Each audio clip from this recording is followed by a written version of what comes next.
வாழ்க வளமுடன். வைர சுரங்கமும் நம் வாழ்க்கை முறையும். வைர சுரங்கத்தில் பார்த்திங்கன்னா ஒரு ஹெல்மெட்டை போட்டுக்கிட்டு தோண்ட தோண்ட அதில் என்ன வருங்களாம், கல், மண், சாக்கடை, தூசி இதெல்லாம் கிளம்புமா. இதெல்லாம் தள்ளிவிட்டு வைரம் எங்கே இருக்கின்றது அப்படின்னு அவங்களுடைய வேலையை செய்து முடிக்கிறதுல அவ்வளோ முழு கவனமாக அவங்க இருப்பாங்களாமா.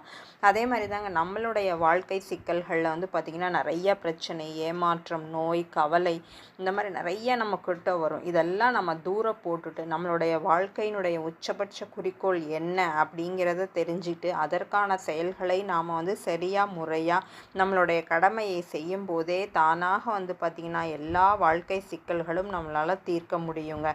நம்மளுடைய வாழ்க்கை பயணத்தையும் நாம் ரொம்ப சந்தோஷமாக கொண்டு போக முடியும். இந்த மாதிரி நல்ல சிந்தனைகளை எடுத்து நம்ம வாழ்க்கையில் பயன்படுத்தி நம்ம ஒரு நல்ல நிலையை அடைவோம். வாழ்க்கை ஆனந்தமாக நகரட்டும். வாழ்க வளமுடன்.